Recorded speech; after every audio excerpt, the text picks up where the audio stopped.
تھوڑی سی کم کر دو بھائی. اعوذ باللہ من الشیطان الرجیم بسم اللہ الرحمن الرحیم. یرید اللہ لیبین لکم ویہدیکم. چاہتا ہے اللہ تعالیٰ. آپ کو اپنا قرآن مجید نہیں ملا سردار؟ اپنا قرآن مجید لے کے بیٹھو، ادھر آ جاؤ. ایک ایک قرآن مجید پہ دو لڑکے مت بیٹھو، اپنا اپنا قرآن مجید ملا ہوا ہے وہ لو. یرید اللہ لیبین لکم ویہدیکم. چاہتا ہے اللہ تعالیٰ کہ بیان کرے اللہ تعالیٰ تمہارے لیے اور چلائے تم کو راہ ان لوگوں کی جو تم سے پہلے تھے، اور متوجہ ہو اللہ تعالیٰ تم پر، اور اللہ تعالیٰ جاننے والا حکمت والا ہے. واللہ یریدو، اور اللہ تعالیٰ چاہتا ہے کہ متوجہ ہو تم پر، یعنی توبہ قبول کرے تمہاری. اس کا مطلب یہی ہوتا ہے کہ متوجہ ہو. جب اللہ متوجہ ہوگا تو توبہ قبول کرے گا. وَيُرِيدُ الَّذِينَ يَتَّبِعُونَ الشَّهَوَاتِ، اور چاہتے ہیں وہ لوگ جو تابعداری کرتے ہیں شہوات کی، اپنے نفس کی. أَن تَمِيلُوا مَيْلًا عَظِيمًا، کہ تم پھر جاؤ راستے سے بہت زیادہ دور پھر جاؤ، یعنی واپس ہی نہ آ سکو. یرید اللہ ان یخفف عنکم وخلق الانسان ضعیفا، چاہتا ہے کہ بوجھ ہلکا کرے تم سے. وخلق الانسان ضعیفا، اور پیدا کیا انسان کو کمزور. یا ایھا الذین آمنوا لا تاکلوا اموالکم بینکم، اے ایمان والو نہ کھاؤ. یہ بھی امر انتظامی ہے، لیکن ابھی میں اس کے نیچے کچھ نہیں لگاؤں گا، یہ کل میں لکھا دوں گا دوبارہ. یا ایھا الذین آمنوا لا تاکلوا اموالکم بینکم بالباطل الا ان تکون تجارۃ عن تراض منکم ولا تقتلوا انفسکم ان اللہ کان بکم رحیما. اے ایمان والو نہ کھاؤ مال آپس میں ناحق، ایک دوسرے کا مال ناحق نہیں کھانا چاہیے، مگر یہ کہ ہو تجارت آپس کی رضامندی سے. ولا تقتلوا انفسکم، اور نہ قتل کرو اپنی جانوں کو. یعنی اگر بندہ غلط کام کرے نا، اگر بندہ غلط کام کرے تو یہ بھی اپنی جان کو ہلاکت میں ڈالنا ہے. اس کا یہ معنی بھی ہو سکتا ہے، کیونکہ پیچھے کہا نا آپس میں ناحق طریقے سے مال نہ کھاؤ، ٹھیک ہے. اور آگے آ گیا کہ اپنے آپ کو قتل نہ کرو، تو اس کا ایک معنی یہ بھی ہو سکتا ہے کہ اپنے آپ کو یعنی ہلاکت میں نہ ڈالو یہ کام کر کے. دوسرا اس کا معنی یہ ہو سکتا ہے کہ نہ قتل کرو اپنے آپ کو. اس سے مطلب یہ ہوگا کہ مسلمانوں کو، اپنے ساتھیوں کو قتل نہ کرو. ان اللہ کان بکم رحیما، بے شک اللہ تعالیٰ ہے تم پر رحم کرنے والا. وَمَن يَفْعَلْ ذَلِكَ عُدْوَانًا وَظُلْمًا فَسَوْفَ نُصْلِيهِ نَارًا، اور جو کہ کرے یہ کام زیادتی سے اور ظلم سے، پس ان قریب ڈالیں گے ہم اس کو آگ میں. وَكَانَ ذَلِكَ عَلَى اللَّهِ يَسِيرًا، اور یہ ہے اللہ پر آسان، یہ اللہ پر آسان ہے ان کو جہنم کی آگ میں ڈالنا. ان تجتنبوا کبائر ما تنہون عنہ نکفر عنکم سیئاتکم، اگر تم بچتے رہو گے بڑے وہ گناہ جن سے تم کو روکا جا رہا ہے، دور کریں گے ہم تم سے تمہاری برائیاں، اور داخل کریں گے تم کو داخل کرنا عزت والا. بڑے گناہوں سے بندہ اگر بچ جائے نا، تو یا تو پھر جب بڑے گناہوں سے بچتا ہے تو پھر اس وجہ سے چھوٹے گناہوں سے بھی بچ جاتا ہے، یا جب بندہ بڑے گناہوں سے بچ جاتا ہے نا تو چھوٹے موٹے گناہ اللہ تعالیٰ پھر معاف کر ہی دیتا ہے. نماز وغیرہ بندہ پڑھتا ہے، روزے رکھتا ہے، قرآن کی تلاوت کرتا ہے، نفل کرتا ہے، تو اس سے چھوٹے گناہ اللہ معاف کرتا ہے. بڑے گناہ جو ہے وہ توبہ سے معاف ہوتے ہیں. اگر کوئی بندہ بڑا گناہ نہ کرے، ٹھیک ہے، تو یا تو یہ ہے کہ چھوٹے گناہ اللہ تعالیٰ توفیق دیتا ہے کہ اسے سرزد ہی نہ ہوں۔ تو یہ ہے کہ اگر سرزد ہو بھی جائیں تو پھر اگر وہ بندہ نمازی ہے، متقی ہے، پرہیزگار ہے، چھوٹی موٹی غلطیاں پھر اللہ تعالیٰ معاف کر دیتا ہے۔ وَلَا تَتَمَنَّوْا مَا فَضَلَ اللَّهُ بِهِ بَعْضَكُمْ عَلَىٰ بَعْضٍ، اور نہ آرزو کرو اس کی، یعنی جو اللہ تعالیٰ نے کسی کو دیا اپنا کوئی انعام، کسی کو مال دیا، آپ کے کسی بھائی کو، دوست کو، رشتہ دار کو، یا پڑوسی کو، یا محلے دار کو، تو یہ اللہ کی فضیلت ہے۔ تو اس کی تمنا اس لحاظ سے کرنا کہ اس کو کیوں ملا، اس کو نہ ملتا مجھے ملتا، اس کو نہ ملتا مجھے ملتا، یہ آرزو کرنی غلط ہے۔ ہاں کہے کہ اللہ تو نے اس پر بھی احسان کیا، انعام کیا میرے بھائی پر، ٹھیک ہے مجھے بھی دے دے، تو اس میں کوئی حرج والی بات۔ اگر دوسرے سے حسد کرے تو یہ غلط ہے۔ نہ آرزو کرو اس بات کی جو فضیلت دی اللہ نے بعض کو تم میں سے بعض پر۔ للرجال نصیب مما اکتسبوا، مردوں کے لیے حصہ ہے اس میں سے جو انہوں نے کمایا۔ وللنساء نصیب مما اکتسبنا، اور عورتوں کے لیے حصہ ہے اس میں سے جو وہ کمائیں۔ واسألوا اللہ من فضلہ، اور مانگو اللہ سے اس کا فضل۔ دیکھو نا جو میں نے بات سمجھائی آ گئی نا، اللہ سے فضل مانگو، خود مانگو، جو اللہ نے کسی کو دیا ہے اس سے چھین کے نہ مانگو یا اس سے حسد نہ کرو۔ ان اللہ کان بکل شیء علیما، بے شک اللہ تعالیٰ ہے ہر چیز کو جاننے والا۔ وَلِكُلٍّ جَعَلْنَا مَوَالِيَ مِمَّا تَرَكَ الْوَالِدَانِ، اور ہر ایک کے لیے ہم نے مقرر کر دیے وارث جو چھوڑ کر جائیں والدین اور رشتہ دار۔ وَالَّذِينَ عَقَدَتْ أَيْمَانُكُمْ فَآتُوهُمْ نَصِيبَهُمْ، اور وہ لوگ جن سے تمہارا وعدہ ہے بس دے دو ان کو ان کا حصہ۔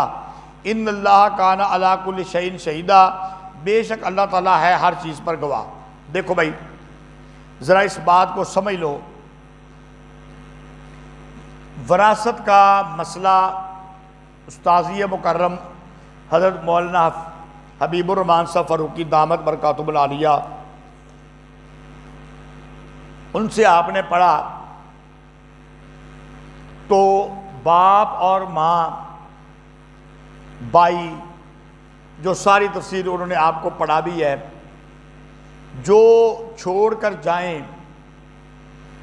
اس میں سے بیٹے کو، بیٹی کو، بیوی کو، عورت فوت ہو جائے تو خامد کو کیا ملنا چاہیے، کتنا ملنا چاہیے، بھائی فوت ہو جائے تو پھر دیکھا جائے گا کہ اس کی اولاد ہے، تو اگر نہیں ہے تو بھائی یا بہن کو کتنا ملنا چاہیے، یہ ساری تفسیر تم پڑھ چکے ہو الحمدللہ۔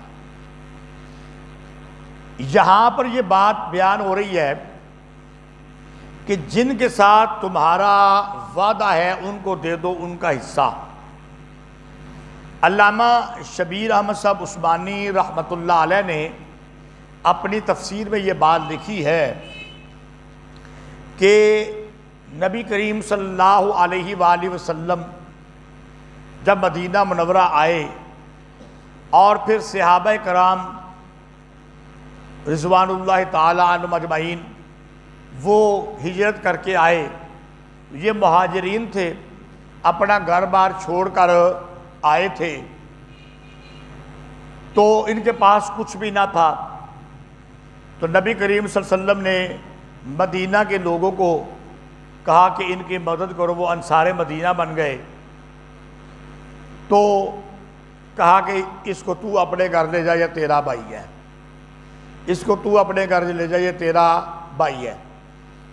تو مدینہ کے لوگوں نے بڑی محبت دکھائی، نبی کریم صلی اللہ علیہ وسلم نے جس مہاجر کو جس کے حوالے کیا نا، اگر اس کے 2 باغ تھے تو کہا 1 باغ تیرا 1 میرا، 2 گھر تھے 1 تیرا 1 میرا، 2 دکانیں تھی 1 تیری 1 میری۔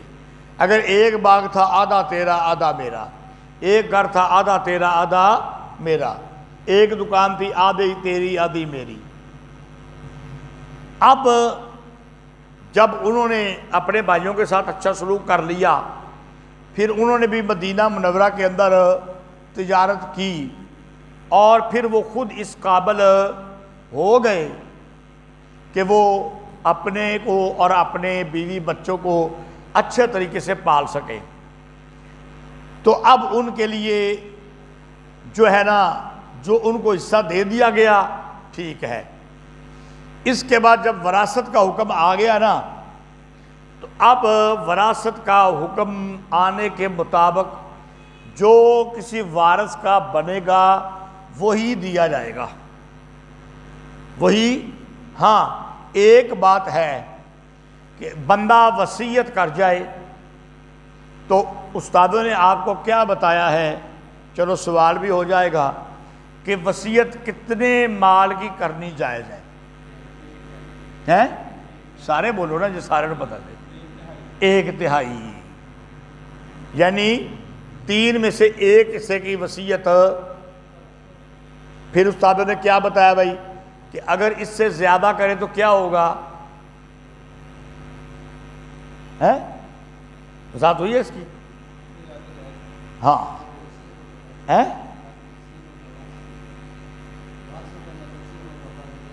ہاں، تو زیادہ 1/3 کی جو وصیت ہے نا وہ ٹھیک ہے، 1/3 سے وصیت زیادہ کی گئی نہیں ٹھیک، تو 1/3 پر ہی عمل کیا جائے گا۔ تو جب یہ یوصیکم اللہ سے لے کے یہ وراثت کا مسئلہ بیان ہو گیا، تو اب پہلے تو آپس میں ایک دوسرے کو کھلانا پلانا تھا، ضرورت تھی، اب یہ آیات آ گئی ٹھیک ہے، تو اب ہر ایک کا حصہ مقرر ہو گیا۔ بے شک اللہ تعالیٰ ہے اس پر گواہ۔ الرجال قوامون علی النساء، مرد وہ حاکم ہیں عورتوں پر، اس پر جو فضیلت دی اللہ نے بعض کو ان میں سے بعض پر، وَبِمَا أَنفَقُوا مِنْ أَمْوَالِهِمْ، اور اس لیے بھی کہ وہ جو خرچ کرتے ہیں اپنے مالوں سے۔ دیکھو بھائی، مرد حاکم ہیں عورتوں پر، مرد کو اللہ تعالیٰ نے عورت پر فضیلت دی ہے۔ عورت 4 دیواری میں رہتی ہے، مرد جو ہے یہ گھر سے باہر بغیر برقع پہنے نکل سکتا ہے کہ نہیں نکل سکتا؟ سردار نہیں نکل سکتا، باقی نکل سکتے۔ تو مرد جو ہے وہ چلے پھرے گا شہروں میں، کام کاج بھی کرے گا، اور مرد کو اللہ نے طاقت بھی بولو زیادہ دی ہے، تو پھر مرد اللہ کے راستے میں لڑائی بھی کرے گا، جہاد بھی کرے گا۔ تو عورت جو ہے نا اس کو اللہ نے وہ طاقت نہیں دی جو مرد کو دی ہے۔ کیا خیال ہے؟ ٹھیک ہے۔ تو آج کل کہتے ہیں جی کہ ہم نے برابر برابر کرنا ہے، کر کے دیکھ لو برابر برابر۔ کہتے ہیں کہ ہم نے برابر برابر کرنا ہے مردوں اور عورتوں کو، قرآن کے مخالفت کرتے ہیں نا۔ اسمبلی کے اندر بھی عورتیں ہونی چاہیے۔ اچھا جب برابر برابر کرنا ہے تو 400 کی اسمبلی میں 200 مرد اور 200 عورتیں ہونی چاہیے نا، ہے؟ تو تم نے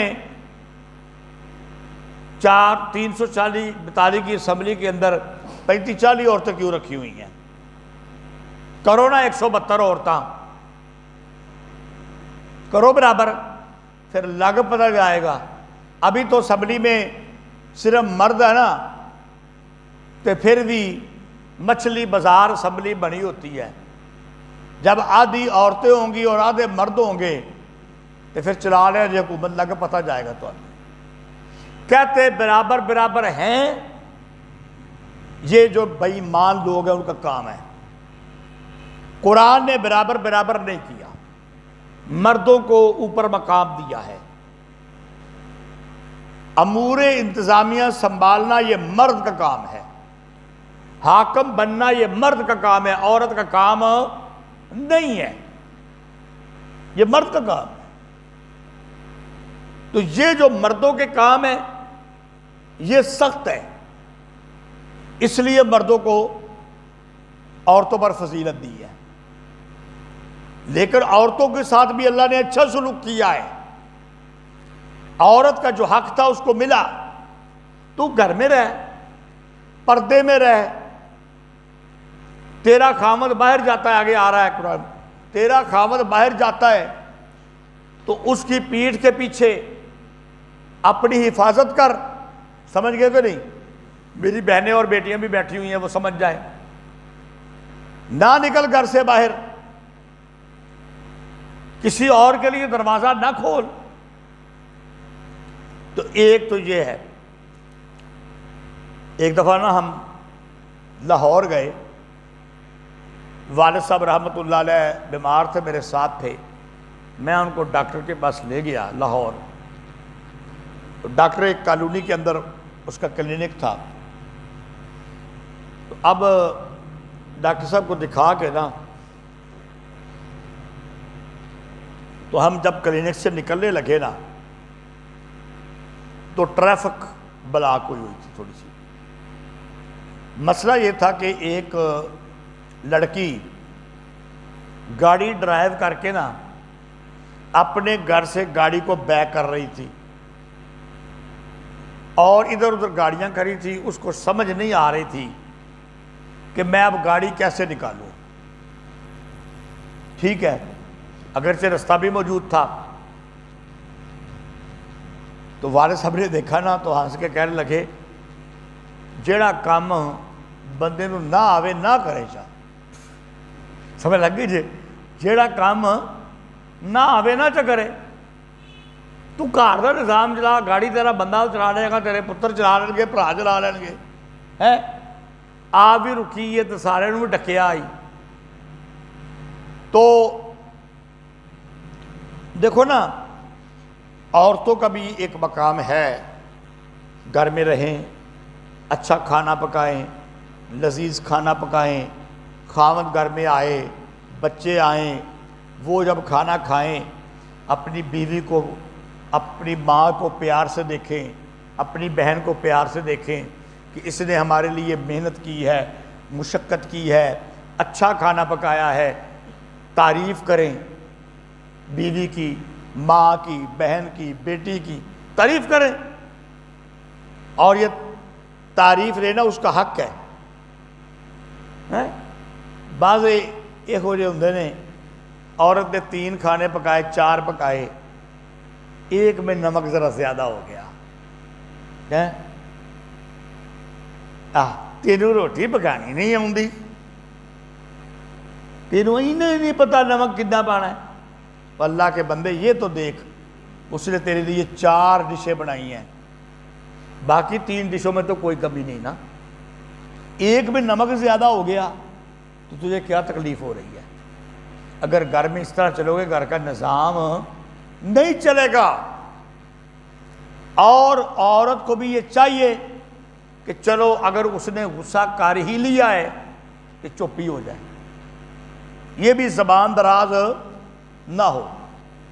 دیکھیں میرا خامد سارا دن چلو تھکا ہارا آیا ہوا ہے، دکان سے یا دفتر سے یا زمین پہ ہل چلا کے، تو چلو کوئی بات نہیں. تھکا ہوا آیا ہے تو غصہ چڑھ گیا ہے تو چلو اگر اس نے کہہ دیا ہے تو کوئی کار نہیں، چپ کر جائے ہے کہ جے وہ بھی اگوں کبھی موت پینے ہاں تو چولہے تے ہوتا تو تینوں لگتا پتا، تو پھر لڑائی ہونی گھر اور کی ہونا ہے. بیٹا یہ باتیں سمجھنے کی ہیں، یہ میں مذاق نہیں کر رہا. گھروں کے نظام اسی طرح خراب ہوتے ہیں. یہ امر انتظامی ہے. کیوں بیان کیا گیا ہے؟ اس لیے بیان کیا گیا ہے کہ خامد اور بیوی گھر کا نظام مل کے چلائیں، مرد حاکم ہے ٹھیک ہے، لیکن اس طرح کی حکمرانی نہیں کہ بلا وجہ ڈانٹے، اور عورت جو ہے اس کو بھی یہ حق نہیں، ہاں بہت زیادہ وہ لگے ہوئے ڈانٹنے، ہر جگہ پہ ٹوکا ٹوکی شروع کر دے تو چلو کوئی بات کہہ دے، لیکن وہ بھی ادب سے۔ کیوں؟ حضور اکرم صلی اللہ علیہ وآلہ وسلم نے کیا فرمایا تھا کہ اگر اللہ کے سوا کسی کو، وہ حدیث پڑھنے والوں پتہ ہے حدیث کا ہے، کسی کو سجدہ کرنا، بولو یار نہیں ہوتا، یہ گل نہیں پتا، تو جب پتا تھا پھر دس دو، نہیں پتا تھا میں بیان کر دینا۔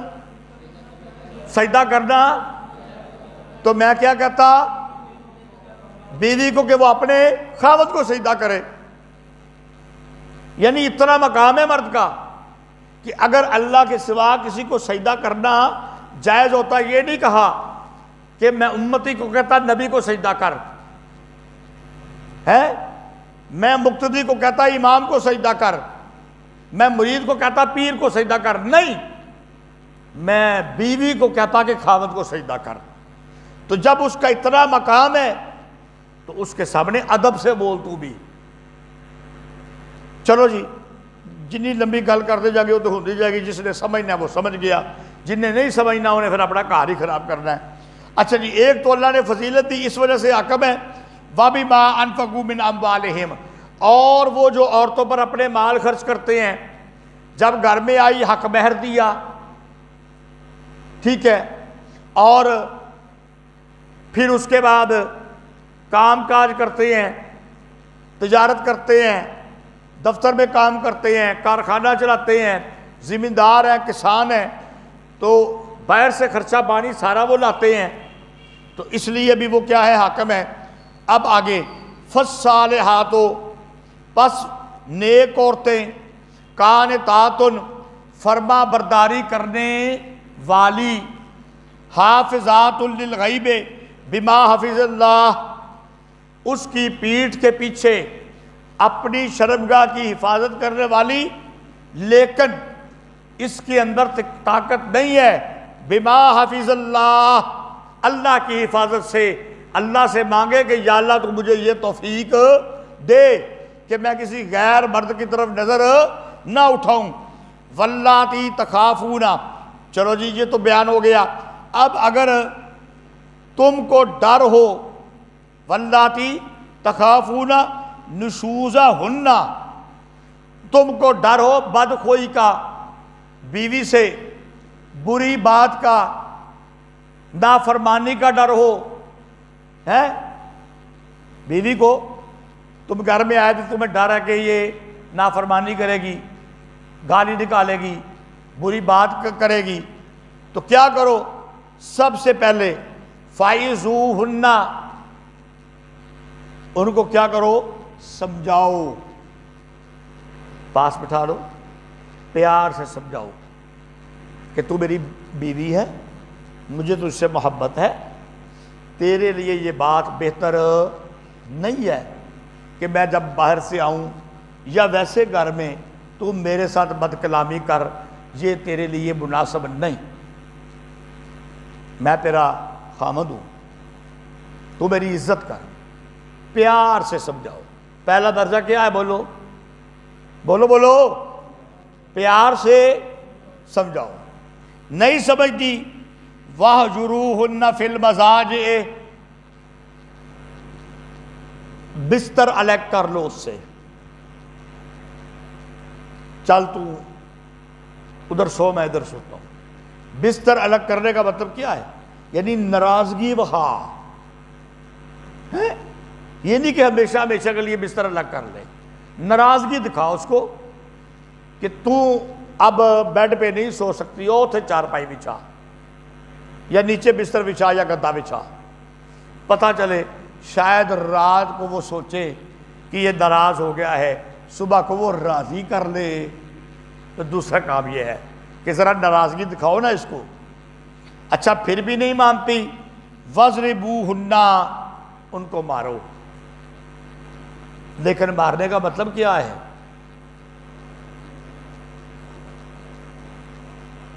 کوڑا لے کے مارنے شروع کر دو یہ مطلب ہے؟ سوٹی لے کے مارنا شروع کر دو یہ مطلب ہے؟ اس کے چہرے پہ تھپڑ مارنے شروع کر دو یہ مطلب ہے؟ بالکل یہ مطلب نہیں ہے. مطلب یہ ہے تھوڑا بہت گردن پہ کمر پہ چٹاکی وغیرہ لگا دو, بازو وغیرہ کھینچ لو سمجھانے کے لیے. یہ نہیں ہے کہ بالوں سے کھینچ کے گھر سے باہر لے آؤ لوگوں کو تماشا دکھاؤ. یہ مارنے کا یہ مطلب نہیں ہے. اور اگر کوئی روکے تو کہو اللہ نے قرآن کیا سی نا وَضْرِبُوهُنَّ, تسی کون مامے لگتے ہو. یہ مطلب بالکل نہیں ہے مردوں کے لیے. تھوڑی بہت تکلیف دینا بس اتنا مطلب ہے اس کا. ہم پہلی چیز پہ عمل کوئی نہیں کرتے ہیں, سمجھاتے کوئی نہیں پیار سے. اخلاق سے بڑی چھری ہے ہی کوئی نہیں. اخلاق سے بڑی چھری کوئی نہیں ہے. میں نے پچھلے سبق میں بتایا تھا نا کہ قاضی نور محمد صاحب رحمۃ اللہ علیہ نے ایک آدمی کو کیسے قریب کیا, واقعہ بیان کیا تھا. اس کو گلے لگا لیا جب وہ گھر میں آیا تو اس نے کلمہ پڑھ لیا. اخلاق سے بڑی چیز کوئی نہیں. یہ ہم کرتے کوئی نہیں اور مارنے کے اوپر ہم تل جاتے ہیں. یہ کوئی طریقہ نہیں ہے. ہاں عورتوں کے لیے بھی ہے کہ جتنا قرآن کے حکم کے مطابق اگر کوئی بندہ تھپڑ وغیرہ لگا دے, تیرا تھوڑا سا بازو وغیرہ کھینچ لے تو بھی اگو تھپڑ نہ مارنی شروع کر دے. پھر ہی تو سمجھ جا کیونکہ تو نے اپنا گھر بچانا ہے. فَإِنْ أَطَعْنَكُمْ فَلَا تَبْغُوا عَلَيْهِنَّ سَبِيلًا, بس اگر تمہاری تابع داری کر لیں. چلو جی 3 طریقے بتائے تھے. پہلے طریقے سے مان جائیں, دوسرے طریقے سے مان جائیں, تیسرے طریقے سے مان جائیں, ٹھیک ہے. پر اگر وہ نہیں مانتی تو مارنا ہے.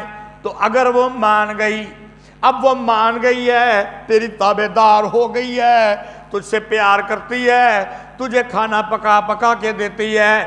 ایک دفعہ اس سے غلطی ہو گئی, غلطی ہونی تھی ہو گئی, تو نے سمجھایا سمجھ گئی, تو نے بستر جدا کیا سمجھ گئی, تو نے ایک آدھا تھپڑ لگایا سمجھ گئی. اب اس کے بعد وہ بالکل ٹھیک ٹھاک چل رہی ہے, لیکن کبھی اس سے پھر کوئی چھوٹی موٹی غلطی ہو گئی, پھر اس کو تانے نہ مار. ہمیشہ روز روز تانے مارنا یہ بھی گھر کو خراب کرنا ہے. ان اللہ کان علیٰ کبیرا. تو وڈا ہے کہ کون وڈا ہے؟ بولو. ہاں بے شک اللہ تعالیٰ ہے سب سے بڑا, اللہ ہے. یہ بھی بات یاد رکھ. پھر اللہ بھی پوچھنے والا ہے, یہ تو کسی نے پوچھنے والا ہے نا, تو وہ اللہ کی ذات بھی موجود ہے. پھر وَإِنْ خِفْتُمْ شِقَاقَ بَيْنِهِمَا, اور اگر ڈر ہو تم کو ان کی آپس میں لڑائی کا, ضد کا, فَبَعْثُوا حَكَمًا مِّنْ أَهْلِهِ وَحَكَمًا مِّنْ أَهْلِهَا, پس مقرر کرو ایک منصف مرد کے گھر والوں سے اور ایک منصف عورت کے گھر والوں سے. مرد کے رشتہ داروں میں سے بھی ایک بندے کو منصف بنا لو, عورت کے رشتہ داروں میں سے بھی ایک بندے کو منصف بنا لو. دونوں کی باتیں سن لیں, دونوں کی باتیں سن کے جو سچا ہے اس کو سچا کہہ دیں, جو جھوٹا ہے اس کو جھوٹا کہہ دیں, معذرت کروا دیں, آپس میں صلح کروا دیں. ان یریدا اصلاح یوفق اللہ بینہما, اگر وہ چاہیں صلح کروانی, موافقت کروا دے گا اللہ تعالیٰ ان دونوں کے درمیان. بے شک اللہ تعالیٰ ہے جاننے والا, خبر رکھنے والا.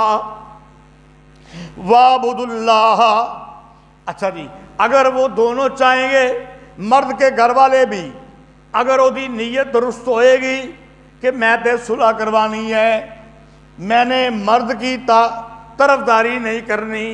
منصف جو ہوتا ہے وہ ثالث ہوتا ہے, وہ غیر جانبدار ہوتا ہے, وہ نیوٹرل ہوتا ہے. اس نے کہہ دیا نیوٹرل تو جانور ہوں ہے. پہلے خود کہتا تھا کہ امپائر نیوٹرل ہونا چاہیے ہے، اب کہہ دیا نیوٹرل تو جانور ہوتا ہے. معاذ، یہ منصف نیوٹرل ہوتا ہے، نیوٹرل جانور نہیں ہوتا.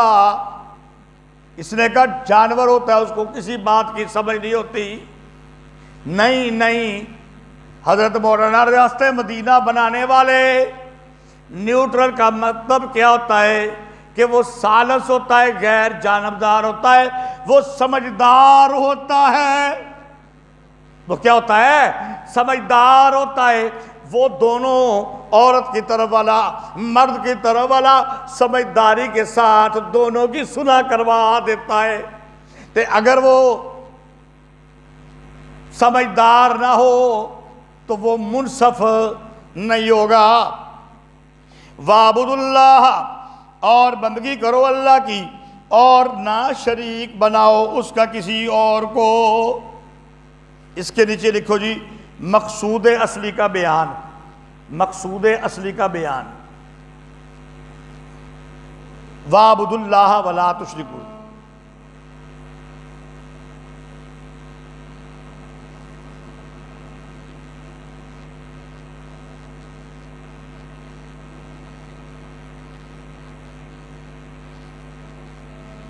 السلام علیکم کر صاحب، میں دورے دا سبق پڑھا رہے ہیں، فارغ ہو کے تو کال کراں گا. السلام علیکم. وَاعْبُدُوا اللَّهَ وَلَا تُشْرِكُوا، مقصود اصلی کا بیان. بندگی کرو اللہ کی، بندگی کرو. ہاں، یہاں پر 14 امر انتظامی مکمل ہو چکے ہیں. تو کہا گیا تھا کہ 14 امر انتظامی کے بعد اللہ کی توحید کا بیان ہوگا. اور بندگی کرو اللہ کی. وَلَا تُشْرِكُوا بِهِ شَيْئًا وَبِالْوَالِدَيْنِ إِحْسَانًا، اور نہ شریک بناؤ اس کے ساتھ کسی اور کو، اور والدین کے ساتھ اچھا سلوک کرو. وَبِذِي الْقُرْبَىٰ، اور رشتہ داروں کے ساتھ. وَالْيَتَامَىٰ وَالْمَسَاكِينِ، اور یتیموں کے ساتھ اور مسکینوں کے ساتھ. وَالْجَارِ ذِي الْقُرْبَىٰ، اور ہمسایہ قریب والا.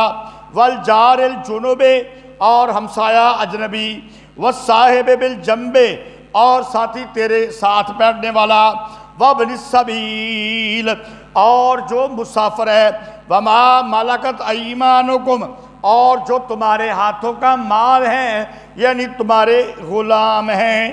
دیکھو بھائی، فرمایا کہ اللہ کی بندگی کرو، اس کے ساتھ کسی کو شریک نہ بناؤ. ماں باپ کے ساتھ اچھا سلوک کرو، رشتہ داروں کے ساتھ اچھا سلوک کرو، یتیموں کے ساتھ اچھا سلوک کرو، مسکین کے ساتھ اچھا سلوک کرو. ہمسائے کے ساتھ، اب ہمسائے میں ایک ہمسایہ ہے قریب والا، سب سے پہلا اس کا حق ہے، جس کا گھر تیرے گھر کے بالکل ساتھ ہے، قریب. ایک ہمسایہ ذرا دور والا، محلے میں اس کا گھر ہے. اور ایک ہمسایہ ہے مثلاً کلاس میں تیرے ساتھ موجود ہے، سکول کالج میں تیرے ساتھ موجود ہے، مدرسے میں تیرے ساتھ موجود ہے، ساتھ تیرے بیٹھنے والا، علم حاصل کرنے کے لیے، کاروبار کرنے کے لیے دکان پر موجود ہے، دفتر میں موجود ہے. یہ بھی کیا ہے؟ ہمسایہ ہے. اور ایک وہ بھی ہے کہ تو نے لاہور کا سفر کیا اور وہ بھی تیری ساتھ سیٹ پر بیٹھا ہوا ہے، تو اس کا بھی خیال کرنا ہے. یہ نہیں کہ لاتے پھیلا کے تو دواں سیٹاں سے کھلا ہو کے بیٹھ جا، وہ کہے بھائی جان ذرا آپ ساتھ ہو جائیں، مجھے بھی پوری جگہ دے دے، تو دے دو نا. اور جو تمہارے ہاتھوں کا مال ہے نا، غلام ہے، ان کے ساتھ بھی کیا کرو؟ اچھا سلوک کرو. ان اللہ لا یحب من کان مختالا فخورا، بے شک اللہ تعالیٰ محبت نہیں کرتا اس سے جو اترانے والا ہو، بڑائی کرنے والا. الذین یبخلون ویامرون الناس، وہ لوگ جو بخل کرتے ہیں، کمینے ہوتے ہیں. یہ یہودیوں کے کام تھے بھائی، اور حکم کرتے ہیں لوگوں کو بھی بخل کا. وَيَكْتُمُونَ مَا آتَاهُمُ اللَّهُ مِنْ فَضْلِهِ، اور چھپاتے ہیں جو دیا ان کو اللہ نے اپنے فضل سے. یہ لوگ وَآتَدْنَا لِلْكَافِرِينَ عَذَابًا مُهِينًا، اور تیار کیا ہوا ہم نے کافروں کے لیے عذاب ذلت کا. وَالَّذِينَ يُنْفِقُونَ أَمْوَالَهُمْ رِئَاءَ النَّاسِ، اس کے مقابلے میں دوسرے لوگ آ گئے. کیڑے؟ یہ بھی انہوں دے نال دے نے ہیں، یہ دوجے جڑے نے انہوں دے نال دے نے، یہ خرچ کرتے ہیں اپنے مال لوگوں کو دکھانے کے لیے، یہ دوجے آ گیا دوجا فریق۔ پہلا فریق تا خرچ کرتا نہیں ہے، پہلا فریق تا خرچ کرتا نہیں ہے، یہ دوسرا فریق ہے، کرتا ہے لیکن لوگوں کو دکھلاوے کے لیے۔ اس کے متعلق میں اس سے پہلے حدیث بیان کر چکا ہوں، دوبارہ بیان کرنے کی ضرورت نہیں ہے۔ جو حاتم طائی کی قبر پر لات مارے یہ میں بیان کر چکا ہوں۔ اور وہ لوگ جو خرچ کرتے ہیں اپنے مال لوگوں کو دکھانے کے لیے، اللہ کی رضا کے لیے نہیں خرچ کرتے، وَلَا يُؤْمِنُونَ بِاللَّهِ وَلَا بِالْيَوْمِ الْآخِرِ، اور نہیں ایمان لاتے اللہ پر اور نہیں ایمان لاتے آخرت پر۔ وَمَنْ يَكُنِ الشَّيْطَانُ لَهُ قَرِينًا فَسَاءَ قَرِينًا، اور جو اس کا ساتھی شیطان ہو پس برا ہے وہ اس کا ساتھی۔ وَمَاذَا عَلَيْهِمْ زَجَرٌ، وَمَاذَا عَلَيْهِمْ زَجَرٌ،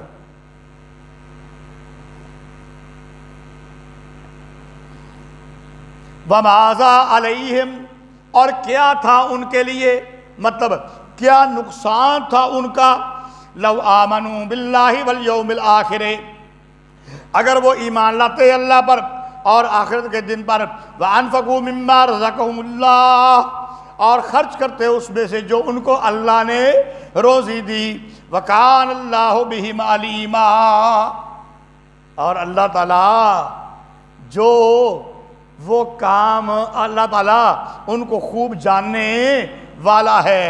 ان اللہ، بے شک اللہ تعالیٰ، اس کے نیچے لکھو جی ترغیب، ان اللہ لا یظلم کو نیچے لکھو جی ترغیب الی الاحسان، ترغیب الی الاحسان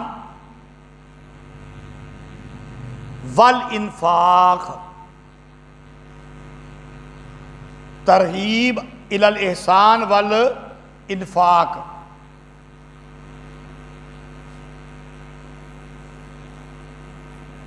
ترغیب الی الاحسان والانفاق۔ ان اللہ لا یظلم مثقال ذرہ، بے شک اللہ تعالیٰ ظلم نہیں کرتا ایک دانے کے برابر بھی، دانا کڈا ہوتا ہے، یا ذرہ ایک ذرے کے برابر بھی، وَإِن تَكُ حَسَنَةً يُضَاعِفْهَا، اور اگر تو کرے کوئی نیکی اس کو دگنا کر دیتا ہے، بڑھا دیتا ہے اس کو اللہ تعالیٰ، وَيُؤْتِ مِن لَّدُنْهُ أَجْرًا عَظِيمًا، اور دیا جائے گا اس کو اللہ تعالیٰ کی طرف سے، اس کی طرف سے اجرًا عظیما، بڑا بدلہ۔ فَكَيْفَ إِذَا جِئْنَا مِن كُلِّ، پس کیا حال ہوگا جب ہم لائیں گے من کل امت بشہید، ہر امت کے لیے گواہ، وَجِئْنَا بِكَ عَلَىٰ هَٰؤُلَاءِ شَهِيدًا، اور ہم لائیں گے تجھ کو ان سب پر گواہ۔ دیکھو بھائی قیامت کا دن ہوگا، ہر نبی اپنی امت کے متعلق گواہی دے گا کہ جب اللہ کا پیغام پہنچایا گیا تھا تو انہوں نے مانا تھا یا نہیں مانا تھا، اور نبی کریم صلی اللہ علیہ وآلہ وسلم اس سب پر گواہی دیں گے۔ سوال پیدا ہوا کہ نبی کریم صلی اللہ علیہ وآلہ وسلم تو پہلی امتوں کے وقت موجود ہی نہیں تھے، تو پھر آپ کیسے گواہی دیں گے؟ اللہ تعالیٰ نبی کریم صلی اللہ علیہ وآلہ وسلم کو بتائے گا حالات، اور پیارے پیغمبر پھر کیا دے دیں گے؟ گواہی دے دیں گے۔ یومئذ یود الذین کفروا وعصوا الرسول لو تسوی بہم الارض، اس دن آرزو کریں گے کافر، کس دن؟ قیامت والے دن، جب نبی گواہی دے دیں گے نا، کہتے جھوٹے سن، بے ایمان سن، ایمان نہیں لائے، کفر کیتا، اب ان کو کھینچ کر جہنم میں لے جایا جائے گا، تو کیا آرزو کریں گے؟ سن لو، جس دن آرزو کریں گے وہ لوگ جو کافر ہیں، وَعَصَوُا الرَّسُولَ، اور رسول کی نافرمانی کرنے والے لو تسوا بہم الارض کہیں گے کاش وہ ہو جاتے برابر زمین کے، آج کا دن ہمارے اوپر نہیں آتا۔ ولا یکتمون اللہ حدیثا اور نہ چھپا سکیں گے اللہ سے کوئی بات۔ اللہ اللہ اللہ معاف کرے۔ یا ایھا الذین آمنوا لا تقربوا الصلاۃ، اس کے نیچے لکھو جی امر مصلح، امر مصلح۔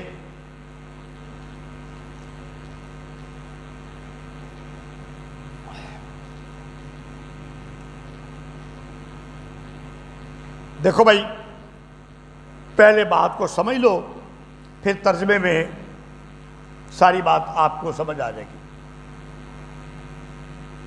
یہ جو یا ایھا الذین آمنوا لا تقربوا الصلاۃ ہے نا، یہ اس وقت کا بیان ہے جب شراب ابھی حرام نہیں ہوئی تھی، شراب ابھی حرام نہیں ہوئی تھی۔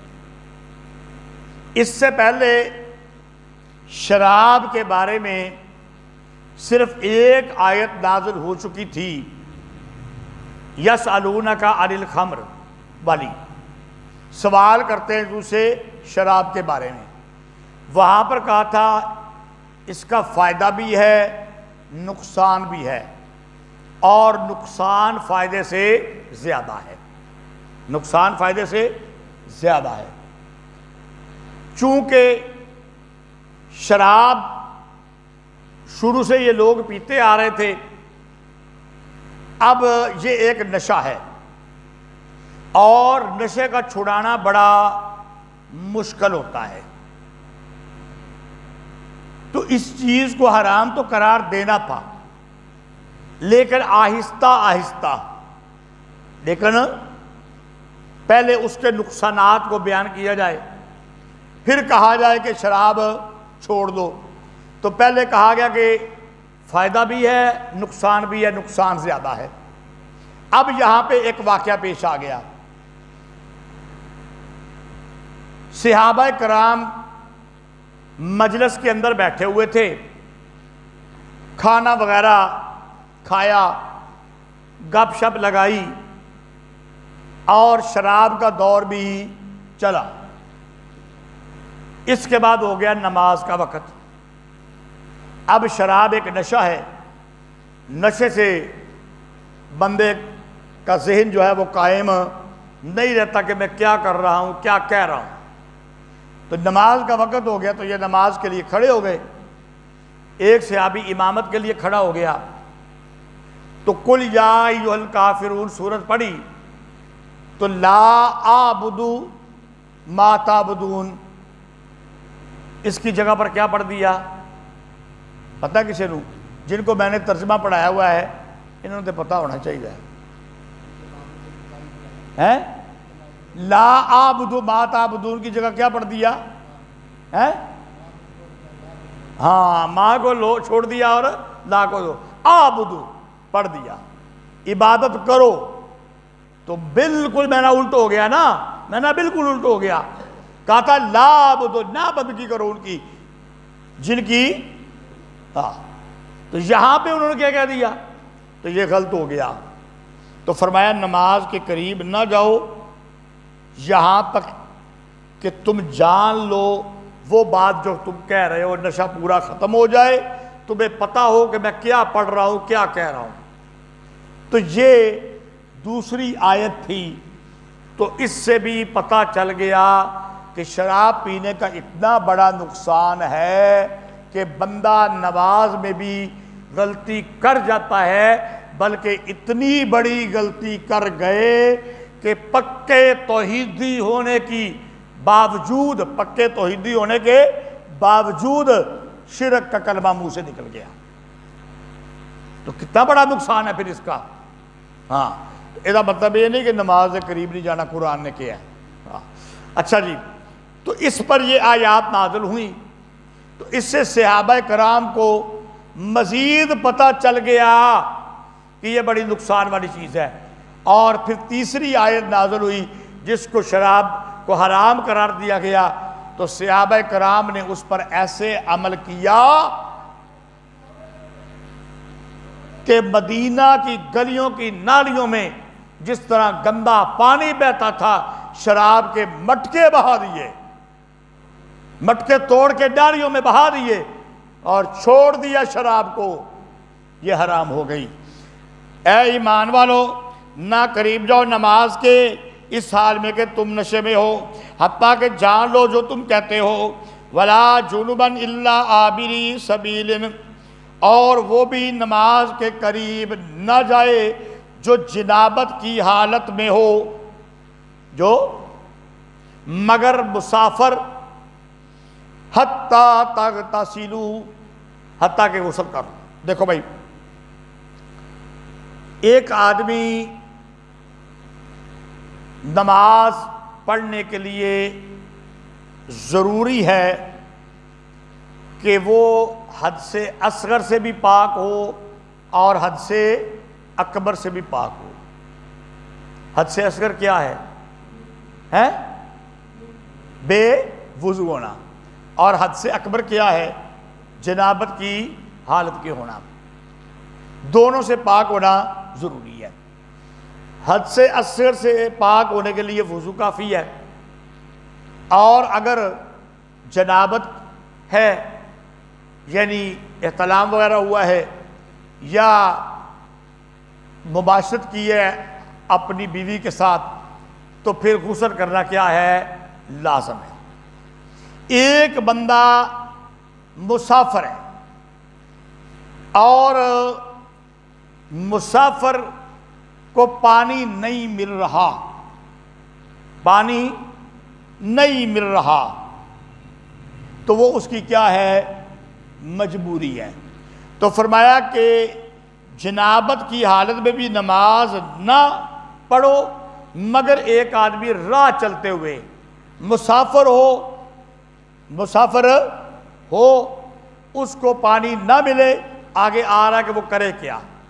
وہ نماز پڑھ لے لیکن کیسے پڑھے؟ وہ آگے آ رہا ہے، حتیٰ کہ تم غسل کر لو۔ یہ تو یہاں پر ہو گیا نا، وَإِن كُنتُم مَرْضَىٰ أَوْ عَلَىٰ سَفَرٍ، اور اگر تم مریض ہو یا سفر میں ہو، او جاء احد منکم من الغائط، او جو ہے نا یہ ساتھ میں نے اما کے ہوگا، او جاء میں او ساتھ میں نے اما کے ہوگا، آیا کوئی ایک تم میں سے قضائے حاجت کر کے، یہ کیا ہو گیا سے اصغر، او لامستم النساء، یا تم نے چھوا اپنی بیویوں کو، فلم تجدوا ماءً، پس تم نہ پاؤ پانی کو، فتیمموا صعیدا طیبا، پس قصد کرو پاک مٹی کا۔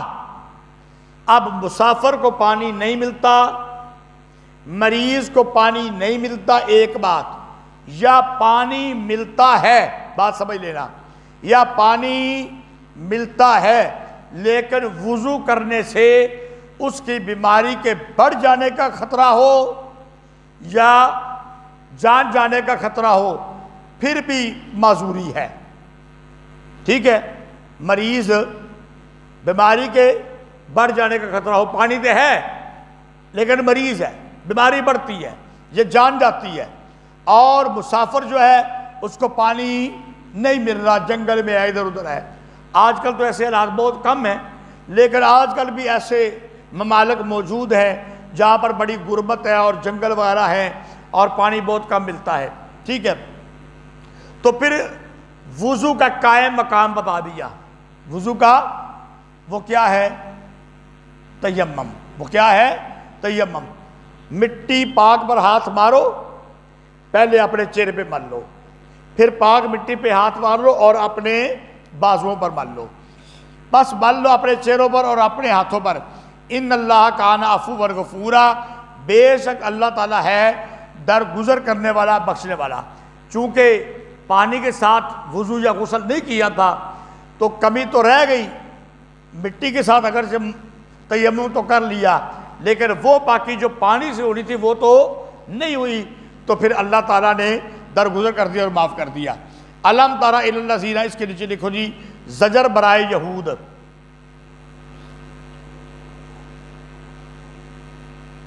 زجر برائے یہود۔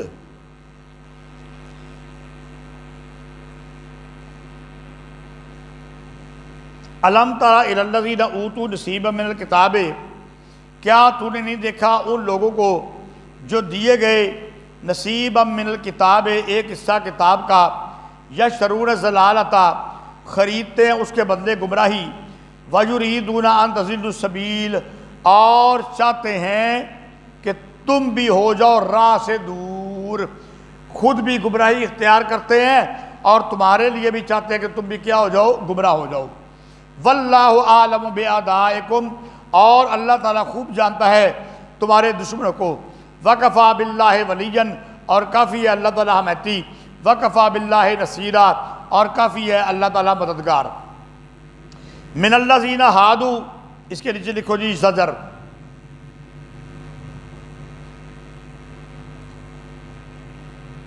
زجر لکھو جی، من الذین ہادوا، ان لوگوں میں سے جو یہودی ہیں، یحرفون الکلمہ، بدلتے ہیں بات کو، عن مواضعہ، اپنی جگہ سے، وَيَقُولُونَ سَمِعْنَا وَعَصَيْنَا، اور کہتے ہیں ہم نے سنا اور نافرمانی کی، وَاسْمَعْ غَيْرَ مُسْمَعٍ، اور سن نہ سنایا جاؤ، وَرَائِنَا، اور کہتے ہیں رائنا، تفصیل میں مینا ہو جائے گا، لَيَّمْ بِأَلْسِنَتِهِمْ، اپنی زبانوں کو موڑ کر، وَطَعْنًا فِي الدِّينِ، اور الزام لگانے کے لیے، طعنہ بیرنے کے لیے دین میں، وَلَوْ أَنَّهُمْ قَالُوا سَمِعْنَا وَأَطَعْنَا، اور اگر وہ کہتے ہم نے سنا اور فرمانبرداری کی، وَاسْمَعْ وَانظُرْنَا، اور سن اور ہمارے اوپر نظر کر، البتہ بہتر تھا ان کے لیے اور وَأَقْوَمَ، درست تھا، وَلَٰكِنْ لَعَنَهُمُ اللَّهُ، اور لیکن لعنت کی ان پر اللہ نے، بے کفرہم، ان کے کفر کی وجہ سے، فلا یؤمنون الا قلیلا، بس نہیں ایمان لاتے مگر تھوڑے۔ دیکھو بھائی، یہاں پر دو باتیں بیان کی گئی ہیں۔ حضور اکرم صلی اللہ علیہ وآلہ وسلم کو جب یہ خطاب کرتے نا، تو اس طرح الفاظ بولتے کہ ایک اس کا ظاہری معنی ہے اور ایک اس کا پوشیدہ معنی ہے۔ ظاہری معنی ہے دعا والا، پوشیدہ معنی ہے بد دعا والا۔ جس وقت پیارے پیغمبر صلی اللہ علیہ وآلہ وسلم ان سے بات چیت کرتے نا، تو یہ کہتے ہم نے سنا، اور آہستہ سے کہتے کہ مانا نہیں۔ یہ بات ختم ہو گئی۔ اگلی بات، وَاسْمَعْ غَيْرَ مُسْمَعٍ، دعا والا معنی کیا ہے؟ سن لو، سن، غیر مسمعن، تو کبھی کوئی گندی بات نہ سنایا جائے، یعنی سن اے پیارے پیغمبر، کوئی تیرے متعلق کبھی گندی بات نہ کر سکے، تیرا اتنا مقام ہے۔ بات سمجھ آ گئی؟ یہ ہے دعا کا معنی۔ ہم دعا کرتے ہیں کہ اے ہمارے آقا پیارے پیغمبر، ہم یہ دعا کرتے ہیں کہ کبھی بھی تو گندی بات نہ سنایا جائے، کوئی تیرے متعلق گندی بات نہ کرے، کوئی گالی نہ نکالے۔ یہ تو ہوگی دعا۔ اب اس کا پوشیدہ معنی لیتے، سن نہ سنایا جائے، معاذ اللہ ثم معاذ اللہ، کہ تو بہرا ہو جائے، تو کیا ہو جائے؟ بہرا ہو جائے، تو یہ بد دعا ہے۔ تو کہتے تھے وَاسْمَعْ غَيْرَ مُسْمَعٍ، تاکہ ایمان والے اور پیارے پیغمبر یہ سمجھیں کہ ہم دعا دے رہے ہیں، لیکن دعا نہیں دے رہے ہوتے تھے، یہ بے ایمان بد دعا کر رہے ہوتے تھے۔ نمبر 2 بات، رائنا، پیارے پیغمبر جب کوئی بات سمجھاتے نا، اگر کسی کو سمجھ نہ آتی تو جو ایمان والے تھے نا، وہ کہتے رائنا، ہماری رعایت کیجئے، یعنی دوبارہ بیان کر دیجئے۔ ہماری رعایت کیجئے یعنی دوبارہ بیان کر دیجئے۔ دوسرا معنی زبان کو موڑ کر کے تھے رائینا، تو ہمارا چرواہا ہے۔ منافق بیٹھ جاتے تھے نا آپ کے پاس آ کے تو یہ کام کرتے تھے، تو رائینا ایمان والے کہتے، یہ رائینا کہہ دیتے کہ تو ہمارا چرواہا ہے۔ لیم بِأَلْسِنَتِهِمْ اپنی زبانوں کو موڑ کر وَطَعْنًا فِي الدِّينِ اور دین میں تانا لگانے کے لیے، یہ ان کی بری حرکت تھی۔ فرمایا اور اگر وہ کہتے ہم نے سنا اور ہم نے کیا کی، تابعداری کی، وَاسْمَعْ بس تو سن، یعنی بس دعا سن، اگر غیرہ مسلمان کہنے کی ضرورت کوئی نہیں۔ اور وَانظُرْنَا رائنا کا لفظ نہ کہو، ایمان والوں کو کہہ دیا اللہ نے، یہ منافق رائنا کو الٹ کر کے بولتے ہیں نا، تم رائنا کوئی نہ، تم رائنا کوئی نہ، بلکہ کیا کہو، وانظرنا، اے پیارے پیغمبر ہم پر نظر کیجئے۔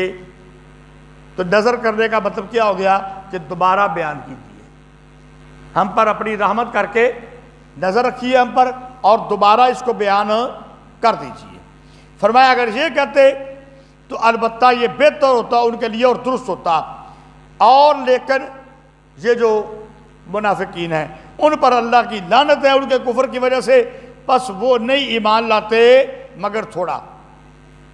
یا ایھا الذین اوتوا الکتاب آمنوا، اے وہ لوگوں جو دیے گئے کتاب ایمان لاؤ اس پر، بما نزلنا مصدقا لما معکم، جو اتارا ہم نے تصدیق کرنے والا اس کی جو تمہارے پاس ہے، من قبل ان نطمس وجوہا، پہلے اس کے کہ پیس ڈالے ہم بعض چہرے، ان نطمسا مٹا ڈالیں، پیس ڈالیں ہم بعض چہرے، فنردھا علی ادبارہا، پھر الٹ دے ہم ان کو ان کی پیٹھ کے پیچھے، او نلعنہم کما لعنا اصحاب السبت، یا لعنت کرے ہم ان پر جیسے لعنت کی ہم نے ہفتہ کے دن والوں پر۔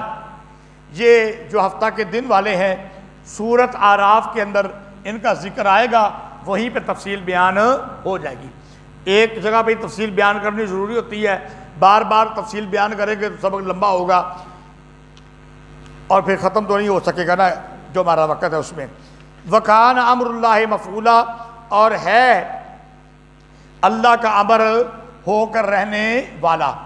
ان اللہ لا یغفر، بے شک اللہ تعالیٰ نہیں بخشتا، ان یشرک بہ ویغفر ما دون ذلک لمن یشاء، اس کو جو اس کے ساتھ شریک کرے، اور بخش دیتا ہے اس کے سوا جس کو بھی چاہے۔ اگر کوئی شرک نہ کرے، چھوٹے گناہ کرے بڑے گناہ کرے، اللہ سے معافی مانگ لے، اللہ گناہ معاف کر دیتا ہے۔ وَمَن یُشْرِک بِاللَّهِ فَقَدِ افْتَرَىٰ اِثْمًا عَظِیمًا، اور جو شریک بنائے ساتھ اللہ کے، بس اس نے بہت بڑا طوفان باندھا۔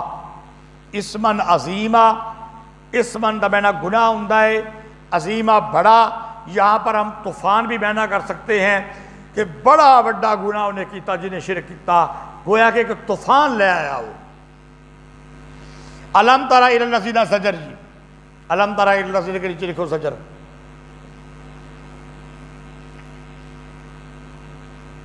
الم تر الی الذین یزکون انفسہم، کیا تو نے نہیں دیکھا ان لوگوں کو جو پاک کہتے ہیں اپنے آپ کو، بل اللہ یزکی من یشاء ولا یظلمون فتیلا، بلکہ اللہ تعالیٰ پاک کرتا ہے جس کو چاہے اور ظلم نہیں کرتا ایک داغے کے برابر بھی۔ دیکھو بھائی، یہ جو یہودی تھے نا، یہ کہتے تھے کہ ہم پاک ہیں، ہم اللہ کے پیارے ہیں، ہم اللہ کے پیارے ہیں اور ہم پاک ہیں۔ فرمایا نہیں، اللہ تعالیٰ جس کو چاہے پاک کرے، تم کیسے پاک ہو سکتے ہو؟ تم حضرت عزیر علیہ السلام کو اللہ کا بیٹا بنا رہے تھے ہے، اور یہ شرک ہے، تم کیسے پاک ہو سکتے ہو؟ انظر کیف یفترون علی اللہ الکذب وکفی بہ اثما مبینا، دیکھ کیسے باندھتے ہیں اللہ پر جھوٹ اور کافی ہے ان کا گناہ مبیناً واضح گناہ۔ الم تر الی الذین، اس کے نیچے لکھو جی زجر برائے یہود.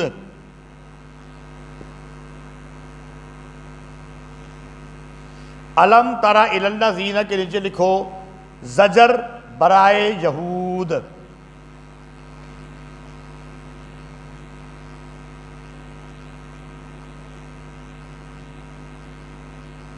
کیا تو نے نہیں دیکھا ان لوگوں کو جو دیے گئے ایک حصہ کتاب کا ایمان لاتے ہیں بتوں پر اور شیطانوں کو مانتے ہیں؟ یؤمنون ایمان لاتے ہیں، مانتے ہیں کس کو؟ بالجبت بتوں پر ایمان لاتے ہیں، ان کو مانتے ہیں، ان کو مانتے ہیں. والطاغوت شیطانوں کو مانتے ہیں. وَيَقُولُونَ الَّذِينَ كَفَرُوا اور کہتے ہیں ان لوگوں کو جو کافر ہیں ہؤلاء اہدی من الذین آمنوا سبیلا، یہ لوگ زیادہ ہدایت والے ہیں ان لوگوں میں سے جو ایمان لائے راستے پر. دیکھو بھائی، یہودی اہل کتاب تھے. یہودی کیا تھے؟ اہل کتاب تھے. ان کی کتاب کے اندر یہ لکھا ہوا تھا کہ آخری نبی آئے گا اور اس کی یہ صفتیں ہوں گی اور اس کی یہ، تو یہ یہودی اور عیسائی وغیرہ جو تھے نا، یہ ایمان والوں کو کہتے ہماری کتاب کے اندر آخری نبی کی پیشین گوئی کی گئی ہے، وہ آلے ہم اس پر ایمان لائیں گے، اس کی بات مانیں گے. تم بتوں کی پوجا کرتے ہو، ہم تمہارے ساتھ لڑائی کریں گے. جب وہ نبی آ گیا لیکن نبی بنی اسرائیل میں سے نہ آیا بلکہ کہاں سے آ گیا؟ کبھی کبھی میں سوال اس لیے کر رہتا ہوں کہ آپ کو یاد تو رہے، کس میں سے؟ بنو اسماعیل میں سے آ گیا. تو کہنے لگے یہ تو ہمارے برادری کا بندہ ہے ہی نہیں، نبی تو بنی اسرائیل میں سے ہونا چاہیے. اب کافروں کے ساتھ ہو گئے، کہتے ہم بتوں کو مانتے ہیں. پہلے جو بتوں کو مانتے تھے ان کو کافر کہتے تھے، ہیں؟ اب کیا کہنے لگے ہم، اور کہنے لگے یہ کافر جو ہے نا یہ زیادہ ہدایت والے ہیں ایمان والوں سے. تو بات اپنی کو الٹ کر دیا انہوں نے. پھر کیا ہوا؟ اولئک الذین لعنہم اللہ، یہ وہ لوگ ہیں لعنت کی ان پر اللہ نے. وَمَن یلعن اللہ فلن تجد لہ نصیرا، اور جس پر لعنت کرے اللہ تعالیٰ پس ہرگز نہ پائے گا وہ کوئی مددگار. ام لہم نصیب من الملک، کیا ہے ان کا کوئی حصہ بادشاہی میں؟ فَإِذًا لَا يُؤْتُونَ النَّاسَ نَقِیرًا، بس اس وقت نہ دے لوگوں کو ایک تل کے برابر بھی.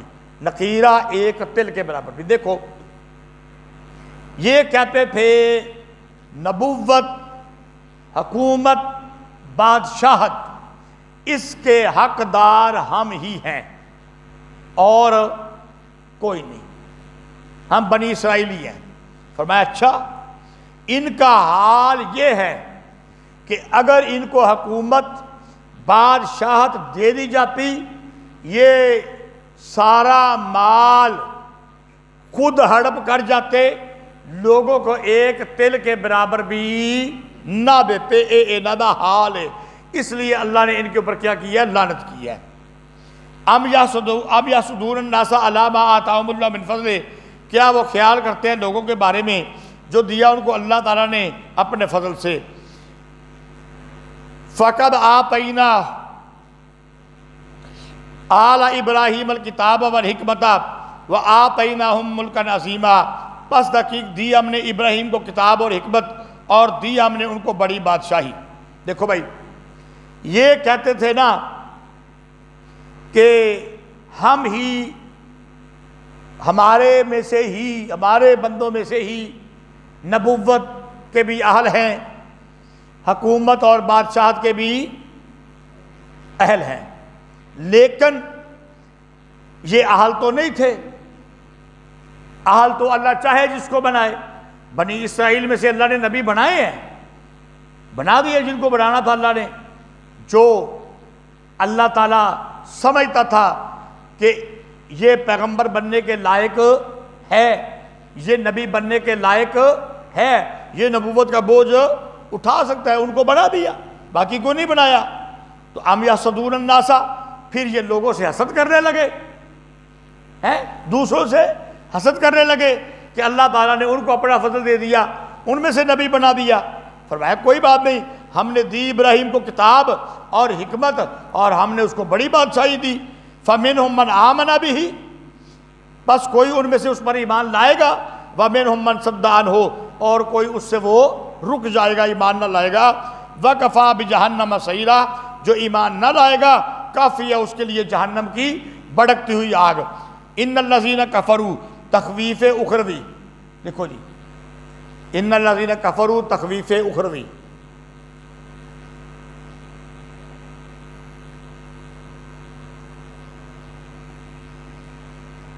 بے شک وہ لوگ جو کافر ہیں، انکار کرتے ہیں ہماری آیتوں کا، بے شک وہ لوگ جو انکار کرتے ہیں ہماری آیتوں کا، سوف نصلیہم نارا، ان قریب ہم ان کو پھینکیں گے آگ میں، داخل کریں گے آگ میں، کلما ناضجت جلودہم، استغفر اللہ، اللہ معاف کرے، جب کبھی ان کی کھالیں جل جائیں گی، ختم ہو جائیں گی، بدلناہم جلودا غیرہا لیذوقوا العذاب، بدل دیں گے ہم ان کی کھال کے بدلے میں دوسری کھال، تاکہ چکھتے رہیں عذاب کو۔ یا اللہ تو ہمیں معاف فرمانا، ہم کو ایسوں میں سے نہ بنانا۔ ان اللہ کان عزیزا حکیما، بے شک اللہ تعالیٰ زبردست ہے، حکمت والا ہے۔ والذین آمنوا، اس کے نیچے دیکھو جی بشارت، پہلے تخویف اخروی تھی، یہ کافروں کے لیے تھی، اس کے مقابلے کے اندر ایمان والوں کے لیے بشارت آ گئی۔ اللہ اکبر کبیرہ، یا اللہ ہم کو ان میں سے بنانا، یا اللہ آمین کہہ دو، یا اللہ ہم کو ان میں سے بنانا۔ کون؟ وہ لوگ جو ایمان لائے اور اچھے عمل کیے، ابھی داخل کریں گے ہم ان کو باغات میں، بہتی ہیں ان کے نیچے نہریں، رہیں گے اس میں ہمیشہ، ان کے لیے اس میں بیویاں ہوں گی پاکیزہ، وَنُدْخِلُهُمْ ظِلًّا ظَلِيلًا، اور داخل کریں گے ہم ان کو سائے کا سایہ، سائے کا سایہ یعنی بہت زیادہ گاڑھا سایہ یا اچھا سایہ، بہت اچھا سایہ، دنیا کے سایوں میں سے بہتر سایہ ہم دیں گے۔ یہاں بھائی ایک بات سمجھ لو، جنت کے اندر کہا گیا کہ ان کے لیے بیویاں ہیں پاک، تو دنیا کے اندر جو ایمان والی عورتیں ہیں کیا یہ پاکیزہ نہیں ہے؟ بولو، یہ بھی کیا ہے؟ پاکیزہ ہے نا۔ پیچھے آیا نا کہ نیک عورتیں، پرہیزگاری اختیار کرنے والی، فرما بردار، اپنی شرمگاہ کی حفاظت کرنے والی، تو یہ بھی تو متقی پرہیزگار ہیں، یہ بھی تو پاکیزہ ہیں۔ جواب سن لو، بات یہ ہے کہ ٹھیک ہے یہ پاکیزہ ہیں، لیکن دنیا کے اندر جو عورتیں ہیں نا، اللہ تعالیٰ نے ان کے لیے جو بات مقرر کر دی اس میں ان کا کوئی قصور تو نہیں ہے۔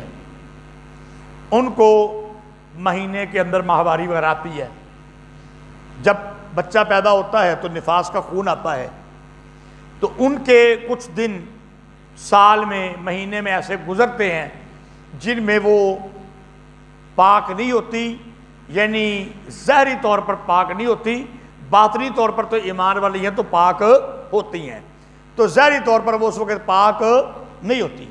جنت کے اندر جو بیویاں ملے گی نا، وہ ہمیشہ ظاہری لحاظ سے بھی اور باطنی لحاظ سے بھی، ہاں، تو دنیا کے اندر جو بیویاں ہیں اکثر دنوں میں ظاہری باطنی دونوں لحاظ سے پاک ہوتی ہیں، کبھی کبھی ظاہری لحاظ سے پاک نہیں ہوتی، اور جنت کے اندر جو ہوں گی وہ ہمیشہ ہمیشہ کے لیے کیا ہوں گی؟ کیونکہ وہ حیض و نفاس سے بالکل پاک ہوگی۔ ان اللہ یامرکم، اچھا جی اس کے نیچے لکھو جی، حکم اول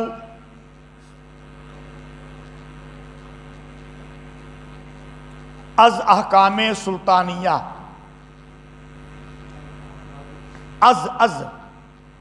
از دا میں نظر سے، یا اس طرح لے لو حکم اول احکام سلطانیہ میں سے، انج لکھ لو وہ، یا اس طرح لکھ لو حکم اول از احکام سلطانیہ، احکام سلطانیہ میں سے پہلا حکم۔ کتنے احکام سلطانیہ آنے ہیں بھائی؟ ابھی خلاصے میں بتایا ہے، 57 نمبر تک آیت کا پہلا حصہ مکمل ہو گیا۔ 14 امر انتظامی تھے، دوسرے حصے میں میں نے بتایا تھا 8، کتنے ہوں گے؟ 8 احکام سلطانیہ۔ پہلا حکم، ان اللہ یامرکم ان تؤدوا الامانات الی اہلہا، بے شک اللہ تعالیٰ حکم دیتا ہے تم کو کہ دے دو امانت جو اس کے اہل ہیں ان کو۔ وَإِذَا حَكَمْتُمْ بَيْنَ النَّاسِ أَن تَحْكُمُوا بِالْعَدْلِ، دوسری بات، اور جب تم فیصلہ کرو لوگوں کے درمیان، فیصلہ کرو ساتھ انصاف کے۔ ان اللہ نعم ما یعظکم بہ، بے شک اللہ تعالیٰ اچھی نصیحت کرتا ہے تم کو۔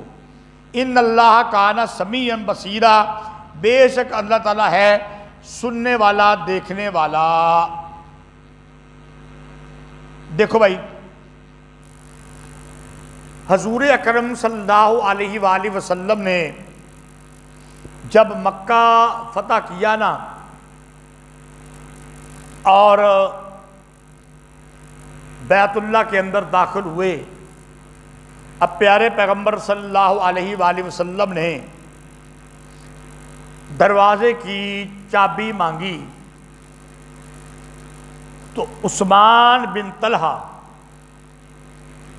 جن کے پاس چابی تھی اور ان کے بڑوں سے ان کے پاس وراثت کے اندر یہ چابی آ رہی تھی، بات سمجھ لگ گئی؟ وراثت کے اندر جو بڑوں سے آ رہی تھی، پیچھے سے دادے کے پاس، پھر باپ کے پاس بیٹے، پردادے سے اوپر سے لے کے، تو یہ چابی کے حقدار تھے۔ انہوں نے چابی دینے سے انکار کر دیا، مسلمان نہیں تھے ابھی۔ حضرت علی رضی اللہ تعالی عنہ نے عثمان بن طلحہ سے چابی چھین کر حضور اکرم صلی اللہ علیہ وسلم کو دے دی۔ نبی کریم صلی اللہ علیہ وآلہ وسلم نے دروازہ کھولا اور اندر جا کر عبادت کی۔ یہ کون سا دروازہ ہے پتہ ہے؟ یہ جو مسجد حرام ہے نا، اس کے اندر جو بیت اللہ جو ہے نا، وہ جس کے اوپر کالا وہ پردہ ہے لٹکایا، اس کا دروازہ، اس کے اندر جا کے عبادت کرنا۔ بات سمجھ لگ گئی ہے؟ یہ دروازہ انبیاء کھولتے تھے، اور آج کل یہ جو حکومتیں ہوتی ہیں، جو بادشاہ ہوتے ہیں، ان کے پاس اس کی چابیاں ہوتی ہیں، وہ اس کے اندر جا سکتے ہیں، یا دوسرے ممالک میں سے، اسلامی ممالک میں سے جو بڑے لوگ وزیر شزیر آئیں یا کوئی بڑے علماء ہیں، ان کو وہ اس کے اندر داخل کرتے ہیں۔ چلو بات ختم ہوگی، آگے چلتے ہیں۔ تو حضرت علی رضی اللہ تعالیٰ انہوں نے چابی چھین کر آپ صلی اللہ علیہ وسلم کو دی۔ آپ صلی اللہ علیہ وسلم اندر گئے، عبادت وغیرہ سے فارغ ہوئے، باہر آئے تو حضرت عبداللہ بن عباس رضی اللہ تعالیٰ عنہ نے کہا، یہ چابی اب مجھے دے دیں، یہ چابی اب۔ لیکن نبی کریم صلی اللہ علیہ وسلم نے عثمان بن طلحہ کو بلایا اور چابی ان کے حوالے کر دی۔ چابی بولو ان کے حوالے کر دی۔ کیوں؟ یہ اس کی برادری میں، وراثت میں ان کے پاس آ رہی تھی۔ تو آپ صلی اللہ علیہ وآلہ وسلم کا یہ انصاف اور یہ اخلاق دیکھ کر عثمان بن طلحہ مسلمان ہو کر عثمان بن طلحہ شیبی رضی اللہ تعالی عنہ بن گئے۔ یہ عثمان غنی نہیں ہے، یہ اور ہیں عثمان بن طلحہ شیبی رضی اللہ تعالیٰ عنہ بن گئے کہ آپ نے انصاف کیا ہے کہ جو وراثت میں ہم کو چیز مل رہی ہے. دیکھو بھائی وراثت جو ہوتی ہے نا اس میں اگر کوئی اس کا حقدار ہو تو اس کو وہ دینی وراثت میں اس کا حصہ ملنا چاہیے. یہ انصاف کی بات ہے. اچھا جی تو یہاں پر یہ کہا گیا کیا ہے کہ جو اس کے اہل ہیں ان کی امانتیں ان کے حوالے کر دو. جب فیصلہ کرو انصاف کے ساتھ فیصلہ کرو. اللہ تعالیٰ اچھی نصیحت کرتا ہے, اللہ تعالیٰ سننے والا دیکھنے والا ہے. یا ایھا الذین آمنوا اطیعوا اللہ واطیعوا الرسول, اے ایمان والو حکم مانو اللہ کا اور حکم مانو رسول کا. وَأُولِي الْأَمْرِ مِنْکُمْ, اور جو عقل والے ہیں تم میں سے. فَإِن یعنی علم والے, عقل والے, سمجھ والے. فَإِن تَنَازَعْتُمْ فِي شَيْءٍ فَرُدُّوهُ إِلَى اللَّهِ وَالرَّسُولِ, بس اگر جھگڑا ہو جائے تمہارا کسی چیز میں بس لٹاؤ اس کو اللہ اور اس کی رسول کی طرف. ان کنتم تؤمنون باللہ والیوم الآخر, اگر تم ہو ایمان والے اللہ اور آخرت کے دن پر ایمان لانے والے. ذالک خیر واحسن تاویلا, یہ ہے اچھی بات اور اچھا ہے اس کا انجام. دیکھو بھائی یہاں پر حکم دیا گیا کہ اللہ کا حکم مانو, اللہ کے رسول کا حکم مانو, اور جو تم میں سے علم والے سمجھدار تمہارے حکمران ہیں ان کا حکم مانو. ٹھیک ہے, لیکن ایک بات یہ کہ اگر وہ حکمران تمہیں قرآن اور حدیث کے علاوہ کوئی حکم دے تو پھر حکم نہیں ماننا. بس سمجھ آ گئی؟